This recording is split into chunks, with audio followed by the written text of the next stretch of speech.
இன்னைக்கு வானதில் என்னெல்லாம் நடந்துச்சு அப்படின்னு சொல்லிட்டு பார்த்துடலாம் வாங்க. ஒரு வழியாக பசுபதி வந்து அவங்க வீட்டு பத்திரத்தை ஒப்படைச்சிட்டு என் பையனை எங்கடா வச்சிருக்கீங்க அப்படின்னு சொல்லிட்டு கேட்கவும், சீக்கிரம் லொக்கேஷன் அனுப்புற வந்து சேரு அப்படின்னு சொல்லிட்டு விஜய் சொல்கிறாரு. ஆனால் அவங்க அனுப்பின லொக்கேஷனுக்கு வந்து பசுபதி வந்த அப்புறமும் விஜய் வந்து ஃபோனை எடுக்கவே இல்லை. பசுபதி அலமோதுறாரு, ராகவ் ராகவ் எங்கடா இருக்க அப்படின்னு சொல்லிட்டு அங்கே இருக்கிற ஒரு காரு டிக்கி எல்லாம் திறந்து வச்சு தேடுறாரு. டேய் ஒன்று ஏதாவது பண்ணிட்டாங்களான்னு தெரியலையே ராகவ் அப்படின்னு சொல்லிட்டு இது எல்லாமே சகலைங்க எல்லாம் காரில் உட்காந்து நல்லா என்ஜாய் பண்ணிட்டு இருக்காங்க. அதான் வீடு மட்டும் தான் முடிஞ்சிடுச்சு, செவனே உன்னை விட்டுட்டா என்ன அப்படின்னு சொல்லிட்டு குமரன் கேட்கவும், உங்களெல்லாம் கத்த வச்சு கதற வச்சு எவ்வளோ ரசிச்சிருப்பான், கொஞ்ச நேரம் அவன் கதறதை பார்த்து ரசிக்கலாமே அப்படின்னு விஜய் சொல்கிறாரு. நான் ஒன்றும் அவ்வளோ குரூரமானவள், ஆனால் இவன் அழுகுறதை பார்க்கும்போது கொஞ்சம் நல்லா தான் இருக்குது அப்படின்னு விஜய் சொல்கிறாரு. இப்போ நம்ம விஜய் இருந்துட்டு சரி போகணும் அப்படி விட்டுடலாம் வேணும் அப்படின்னு சொல்லிட்டு லைட்ஸ் ஆன் அப்படிங்கிறாரு. ஒரு கார்லேருந்து லைட் எரியுது. முன்னாடி வந்து ராகு கட்டி போட்டு வச்சுருக்காங்க. பசுபதியை பார்த்துட்டு ஷாக் ஆகி ஓடி வராரு. இப்போ விஜய் சகலைங்க எல்லாருமே வந்து கார்லேருந்து அப்படியே மாசாக இறங்கி வராங்க. அதை பார்த்தோன்னே பசுபதி வந்து ராகவன்னு ஓடி வராரு. இந்த பாரு இதுக்கப்புறம் ஏதாவது எங்கள் குடும்ப விஷயத்தில் தலையிடுற ஆளை வச்சுக்கிட்ட அவ்வளோதான், உன் பையனை நினச்சி நீ காலம் பூரா கதற மாதிரி பண்ணிடுவோம் அப்படின்னு சொல்லி விஜய் சொல்லவும், இதெல்லாம் ஓ வேலையா அப்படின்னு சொல்லவும், இல்லை இதெல்லாம் எங்களோட பிளான் அப்படின்னு சொல்லி விஜய் அப்படியே சகலை தோளில் கை போட்டுட்டு கெத்தா சொல்றாரு. நிவினை பார்த்து என் சொந்தக்காரன் தான்டா, நீ சொந்த ரத்தம் தானே, இந்த மாதிரி துரோகம் பண்ணிட்டேன்னு கடுப்பா பேச, ஏன் என்னை அடிச்சு கொல்ல பார்த்தியா, அப்பெல்லாம் உனக்கு சொந்த ரத்தம் தெரியலையா, ஏதாவது அசிங்கமாக கேட்டுரும் அப்படின்னு சொல்லிட்டு நிவின் சொல்றாரு.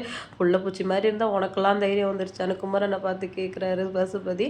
அங்கேருந்து ராக கூட்டிகிட்டு போறாரு. இவனுங்களை சும்மா விடக்கூடாதுடா, ஒரு நாள் நீ அழுதுதுக்கெல்லாம் இவங்களை பழி வாங்குவோம் சொல்லிட்டு பசுபதி அங்கேருந்து போயிட்டுறாரு.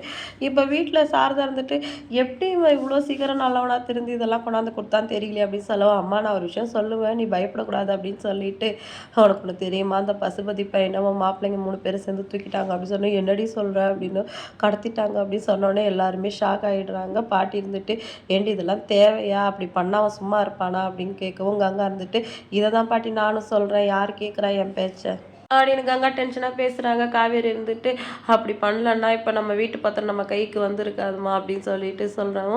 சாரதாம்மா போயிட்டு அவங்க வீட்டுக்கார் படம் முன்னாடி சொல்லி அழுகுறாங்க. நேற்று தான் விஜய் தம்பிகிட்ட சொல்லிட்டு இருந்தா, பேசாமல் நின்று கேட்டுட்டு இருந்தாரு, இன்னைக்கு மறுநாளே நம்ம வீட்டு நம்ம கைக்கு வர மாதிரி பண்ணிட்டாரு அப்படி சொல்லிட்டு அழறாங்க. காவேரி அதை நினச்சி ஹாப்பியாக ஃபீல் பண்ணுறாங்க. அடுத்து வந்து காவேரியை பார்த்து கங்கா வந்து சண்டை போடுறதுக்காக போகிறாங்க. ஏண்டி இந்த மாதிரி விஷயத்துக்கெல்லாம் ஏண்டி ஏன் புருஷனை உன் புருஷன் கூட்டு சேர்த்துட்டு போகிறாரு, அவரே ஒரு அப்பாவி, நாளைக்கு ஏதாவது பிரச்சனை நான் என்ன பண்ணுறது அப்படின்னு சொல்லிட்டு காவேரி கிட்ட சண்டை போடுறாங்க. அக்கா நீ பேசாமல் இருக்கா, அதெல்லாம் அவங்களுக்கு எந்த பிரச்சனையும் வராது அப்படின்னு சொல்லவும், ஆமாம் உன் புருஷன் கூட போனதால தானே நான் கவலைப்படுறேன், ஒன்னால தான் எங்கள் கடையெல்லாம் அடித்து நொறுக்குனாங்க, அவங்களால எவ்வளோ கஷ்டம் வந்துச்சு, ஓ மேலே இருக்கிற கோவத்தில் தான் பசுபதி வந்து நம்ம வீட்டில் இருக்கிறவங்களாம் பழி வாங்கிட்டு இருக்கான் அப்படி சொல்லவும், நான் எனக்காக சண்டை போட்டேன், நம்ம வீட்டில் இருக்கிற எல்லாருக்காக தானே சண்டை போட்ட சொல்ல, அது மட்டுமா அவன் கோவப்படுறதுக்கு காரணம், அவன் பொண்ணுக்கு நிச்சயம் பண்ண பையனை நீ லவ் பண்ணதால தான் அவன் இந்த அளவு பண்ணிகிட்டு இருக்கான், இல்லைன்னா இப்போ வரைக்கும் அவன் வந்து ஒரு வில்லன் மாதிரி நடந்துக்க மாட்டான் அப்படின்னு சொல்லிட்டு கங்கா வந்து ரொம்ப ஹார்ஷாக பேசுகிறாங்க.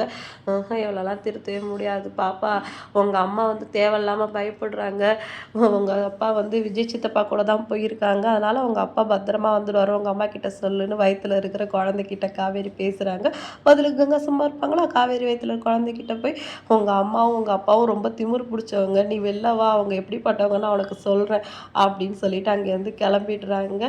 இவளை திருத்தவே முடியாது அப்படின்னு சொல்லிட்டு காவேரி புலம்புறாங்க. எபிசோட் இதோட முடிஞ்சிருச்சு. பசுபதி வந்து செம்ம கோவத்தோட போயிருக்காரு. இப்போ பசுபதியால் காவேரியோட குடும்பத்துக்கு என்னெல்லாம் பிரச்சனை நடக்க போகுதுன்னு தெரியல. விஜய் வந்து இவங்களை எப்படிலாம் சேவ் பண்ணுறாரு அப்படிங்கிறத வெயிட் பண்ணி பார்க்கலாம். வீடியோ பிடிச்சா லைக் பண்ணிக்கோங்க. அடுத்த ஒரு சூப்பரான வீடியோவோட நான் உங்களை மீட் பண்ணுறேன். டாடா.